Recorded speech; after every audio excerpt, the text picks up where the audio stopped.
নমস্কার, আমি doctor Sabyasachi Ghosh, consultant ENT and head neck surgeon. আজকে কোনো পার্টিকুলার টপিক নয়, একটা ছোট জিনিস আমরা ছোটোবেলা থেকে পড়ে এসেছি। অনেকে হয়তো আমরা গুরুত্বটা বুঝিনি, কিন্তু এই পেশায় আসার পর আমিও আস্তে আস্তে গুরুত্বটা বুঝছি। একটা দেখবেন, ছোটোবেলা থেকে একটা কথা শেখানো হয়, হেলথ ইজ ওয়েলথ, স্বাস্থ্যই সম্পদ। আমরা সবাই পড়ে এসছি এই প্রভাবটা, কিন্তু এর গুরুত্ব বা তাৎপর্যটা কী সেটা আমাদের কাছে না অনেকের কাছে অজানা। আমার কাছেও অজানা ছিল, কিন্তু যত আমার বয়স বাড়ছে, মানুষজন নিয়ে চিকিৎসা করছি, জিনিসটা বুঝছি। এটা দিয়ে এক্স্যাক্টলি আমরা কি বলতে চাই, এটা দিয়ে যেটা আমরা বলি, যেটা আমরা বোঝাতে চাই বা উপলব্ধি করি, সেটা হচ্ছে কি, আমরা যারা এখন ইয়াং থাকি তখন নিজেদের না, বিশেষ করে ছেলেরা এবং যারা ওয়ার্কিং, নট মেয়েরা বলছি না, সবাই যারা ওয়ার্কিং পারসনস হয়, এই ইয়াং লাইফে আমরা সবাই রোজগারের পেছনে ছুটি, নিজেদের হেলথের খেয়াল রাখি না। হেলথের খেয়াল রাখি না বলতে আমরা কি বলতে চাই, প্রপার এক্সারসাইজ করি না, ঠিক সময়ে খাবার খাই না, ভীষণ একটা অনিয়ম করে রুটিন মেনটেন করি। আমিও করেছি একটা সময়, আমিও এর লিস্টের বাইরে নয়। তাতে কি হয়, যখন আপনার আস্তে আস্তে বয়সটা বাড়ে, শরীর কিন্তু আর ওই অনিয়মগুলো নিতে পারে না, তখন শরীরটা আপনার ভাঙতে শুরু করে। তার সাথে ধরুন যে অ্যাডিকশান, সিগারেট, স্মোকিং, অ্যালকোহল যারা এর মধ্যে আছে, তখন কি হয়, এই শরীর একটা সময় গিয়ে অনিয়মগুলো ধকল নিতে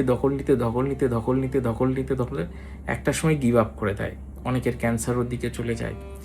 তখন কি হয়, এই যে রোজগারের পেছনে যে জমানো আপনার যে টাকা পয়সা, আপনি নিজের হেলথকে উপেক্ষা করে যেটা রোজগার করেছিলেন, দেখবেন এখনকার হসপিটাল, নার্সিংহোমে যান, 70-80% অফ দ্য বেড এইসব মানুষ দিয়েই ভর্তি, যারা নিজেদের এই যৌবনকালে নিজেদের শরীরটাকে বা স্বাস্থ্যটাকে যত্ন নেয়নি।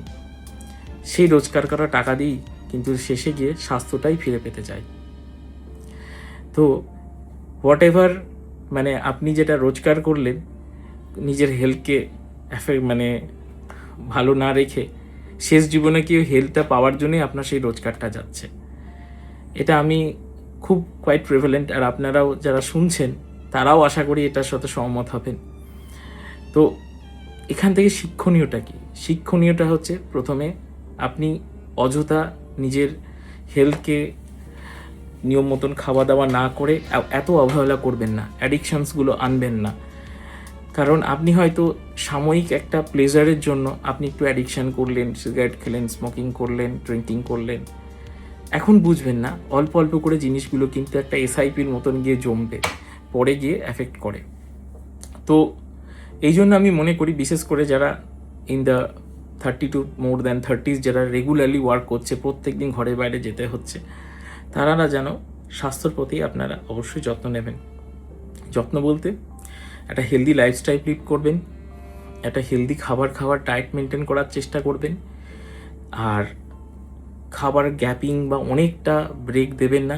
রেগুলার হ্যাবিটসে অল্প অল্প করে খান। তৈলাক্ত জিনিস, তেলে ভাজা জিনিস, জাঙ্ক ফুডসগুলো অ্যাভয়েড করুন। অ্যাডিকশান থেকে আপনারা অবশ্যই দূরে রাখুন নিজেদেরকে, এবং যথাযথ সময়ে আপনারা একটু করে এক্সারসাইজ করুন। আর এভরি 3 to 6 months বাদে একবার অবশ্যই নিজের সুগার, কোলেস্ট্রল এগুলো চেক করে থাকবেন। কারণ কি বলুন তো, এই সুগার, কোলেস্ট্রল, কিডনির কিছু সমস্যা ভেতরে ভেতরে অল্প অল্প করে বাড়ে, যেটা সহজে কিন্তু আমরা প্রথমে বোধগম্য হতে পারি না। সেটা যখন অতিমাত্রায় গিয়ে একটা জায়গায় দাঁড়ায়, তখন জিনিসটা অনেকটা বেড়ে গিয়ে থাকে। কারণ এগুলো সব হচ্ছে ক্রনিক ডিজিজ। ক্রনিক মানে কি, যেটা ভেতরে ভেতরে অল্প অল্প বাড়ে। তাই আমার মনে হয়, সবসময় ডাক্তার হয়েও আমি মনে করি prevention is better than cure. কারণ যে অসুখের কিওর সেভাবে ডাইরেক্ট নেই, আমি তাকে হতেই দেব না। তাই জন্য কি, হেলদি লাইফস্টাইল লিড করুন, একটা হেলদি খাবার খান, রেগুলার 6 months নিজের ব্লাডটা একটা, যেগুলো অতিমাত্র ম্যান্ডেটরি টেস্ট, যেগুলো sugar, cholesterol, thyroid, kidney function test, liver function test, এইগুলো একটু টেস্ট করবেন। হয়তো আপনার প্রত্যেক 6 মাসে হয়তো একটা টাকা খরচা হবে, কিন্তু মনে রাখবেন এই খরচাটা আপনার ভবিষ্যতের হসপিটাল বিলসের থেকে আপনার অনেক কম হবে, এবং অনেকটা আপনি নিজেকে সাবধানতার মধ্যে রাখবেন। কিছু যদি সূত্রপাত হয়, আপনি প্রথমেই জিনিসটাকে ওষুধ দিয়ে নিজের হেলথটাকে আপনি ভালো রাখতে পারবেন। আশা করি এই হেলথ ইজ ওয়েলথ অ্যান্ড স্বাস্থ্যই সম্পদ ব্যাপারটা ক্লিয়ার হলো। সবাই সুস্থ থাকুন, ভালো থাকুন, এবং সকলকে সুস্থ রাখুন। নমস্কার, পরের ভিডিওতে আবার দেখা হবে।